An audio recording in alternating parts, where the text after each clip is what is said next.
Greetings YouTube and welcome to my latest build. My latest build, sorry. Apparently English is not my first language. So I have this blade here and I have no idea what this was. I've got 3 of them, I believe. I think I picked them up at an estate sale for $1 a piece. But they are some kind of gardening implement. It's obviously a sawtooth in the back. This is designed to like fit into some kind of a system where it would snap in place. And this edge is already sharp. I may hone it slightly, but it's already got a dangerously sharp edge between this and this. So what I want to do is I want to create kind of a, not quite a machete. It's a, I can't remember the name of the thing, but there's a Indian type of bladed weapon, I mean like India, the subcontinent, which has a straight shaft, and then there's a blade at the top, and the blade is usually on a little on the curvy side. It kind of has it kind of goes like this, and then it has a copy in the back. So it kind of comes like this, and it comes to a point. And it's designed for chopping, and I don't have that, but that's the inspiration for this. Because I want to mount this here. And I want to use this section because it's already kind of knife-shape handled. It's nice rectangle, it's not too thick, and it's got this nice little cap here, which will give it a nice clean look and keep one's hand from sliding off the end of the shaft. So what I'm going to do is I'm going to cut off that first right there. And then I'm going to copy that angle here, like that. Once I get that done, I'm going to copy that angle.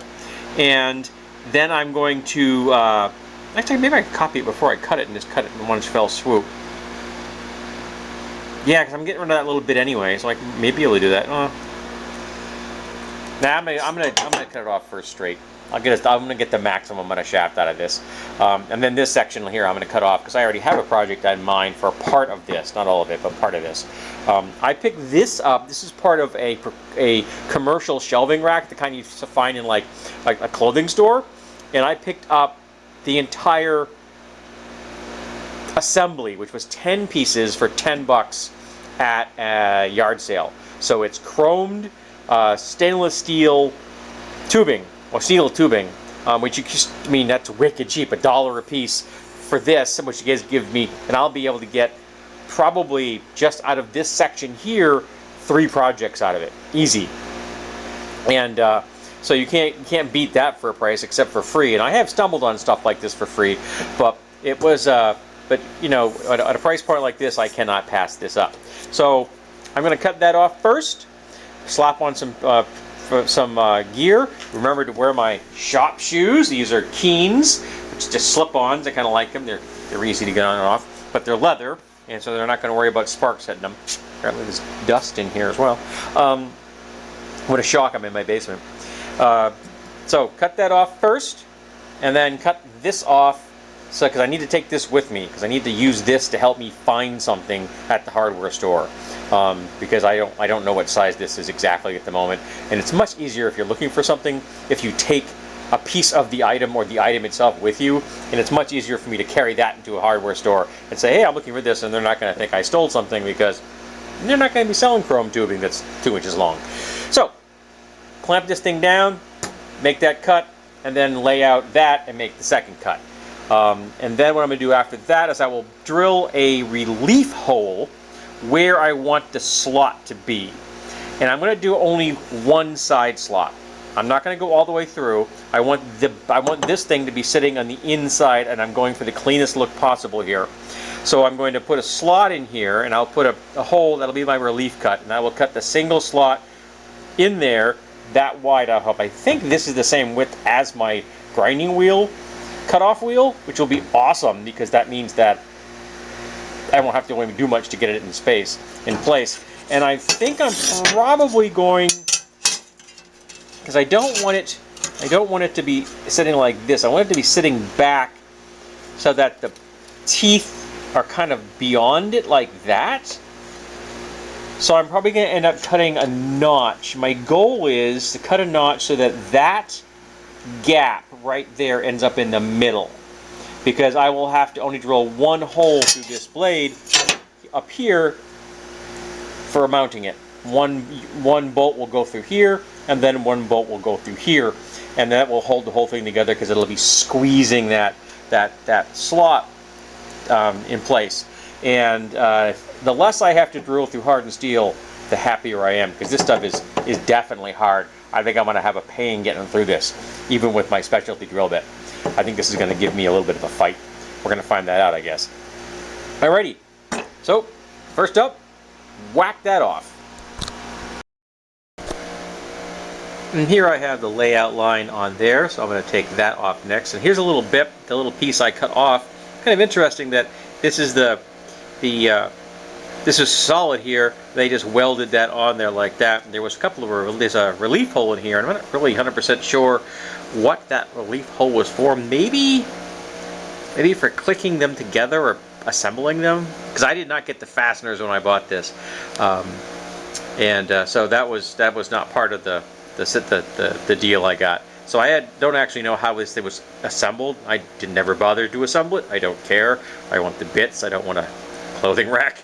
But yeah, it's kind of interesting that there is some kind of hole here, and that was probably part of the assembly, I guess, maybe. It's kind of a pity I had to lose this threaded rod here, but that's just not going to look good as something for a build, so that just kind of a loss on that one. But this is coming with me to the hardware store today because I need to find some bits. I'm just glad that I will be able to use the tubing itself, because that's, going to cost me like 30 cents worth of handle for my next project.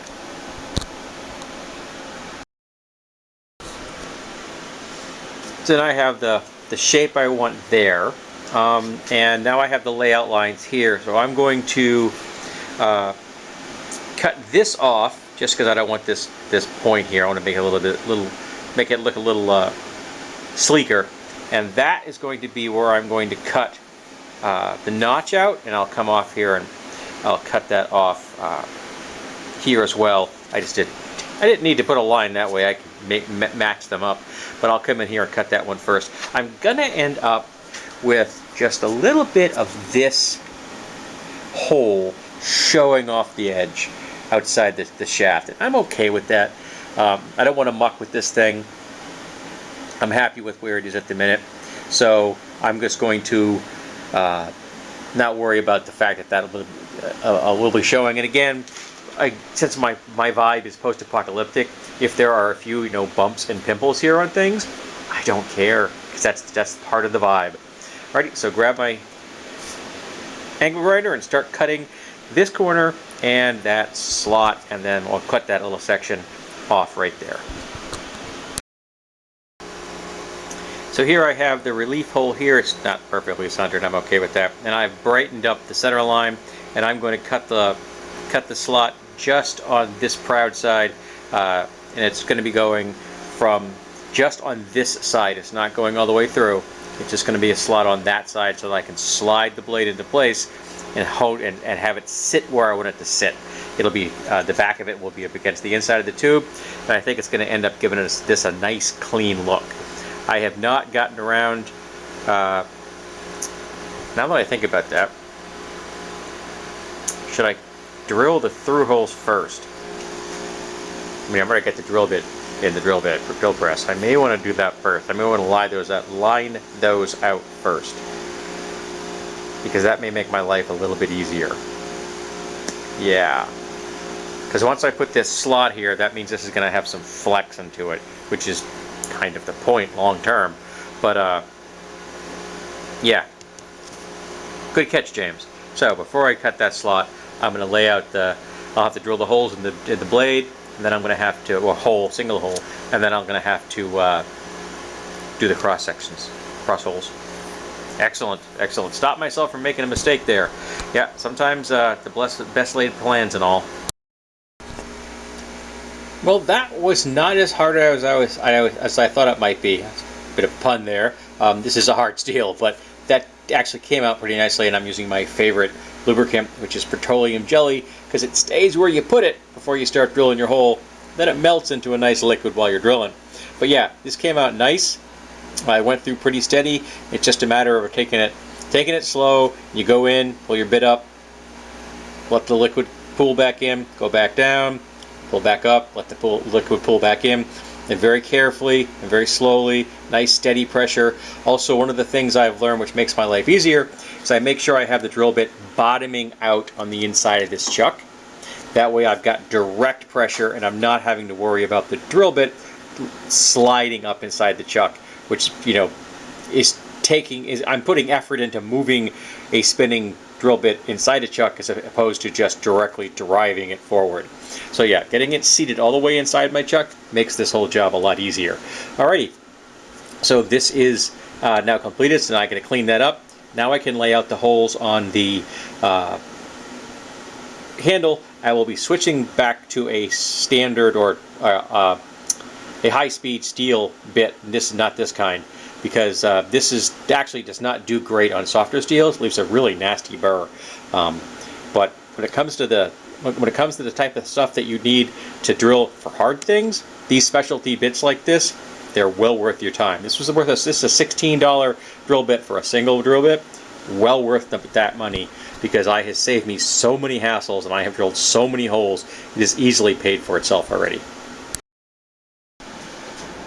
Okay, now that I have the holes laid out where I want them, now I can cut the slot in this. So I'm going to clamp this back down on edge, and then I'm going to be able to come in here with my, whoops, this is not easy to do that when it's not clamped. Coming in there and cut that slot, and hopefully the blade is the same thickness as the blade I want to use, and this will all come together in one fell swoop. Let's find out. And here we have the final build. Two holes came together nicely. I did have to use a little bit of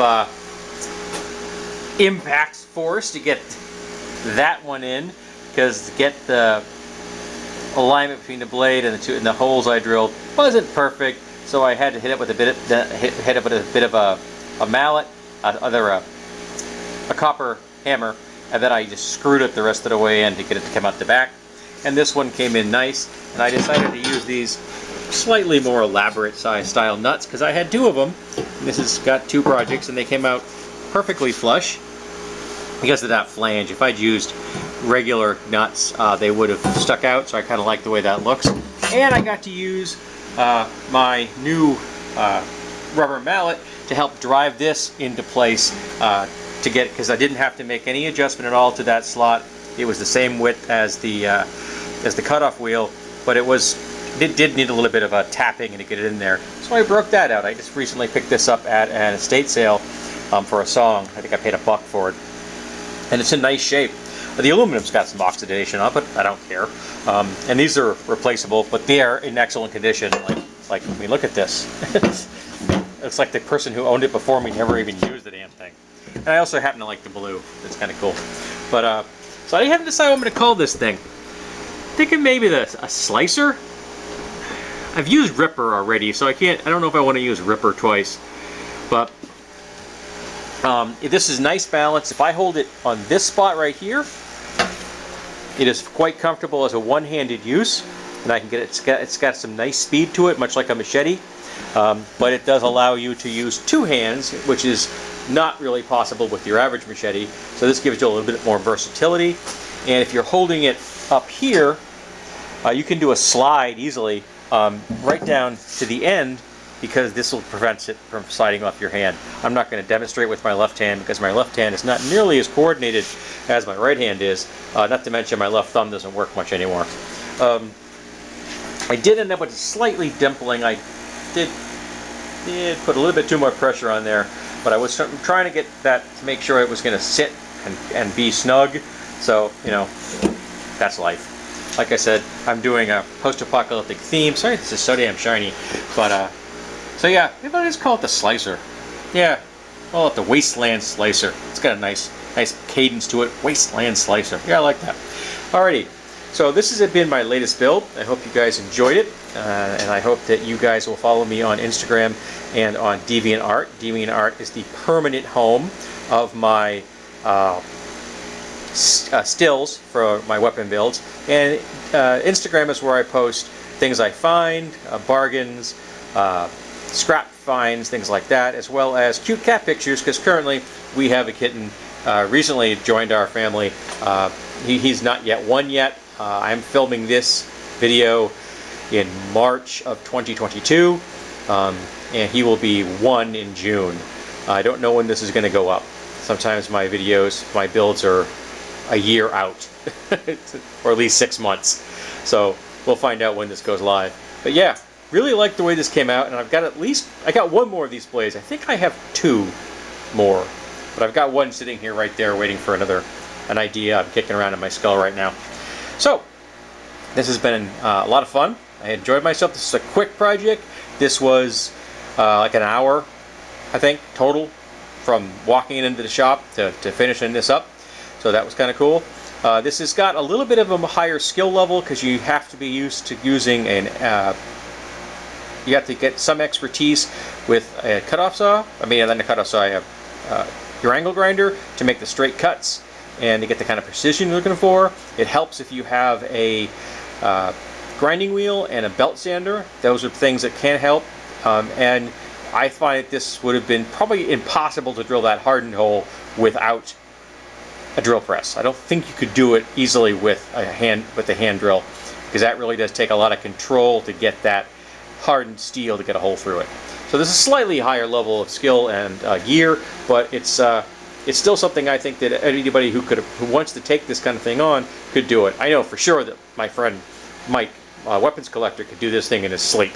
So alrighty, so thanks for being here. I hope you enjoyed yourself, and I hope you'll be back for the next one.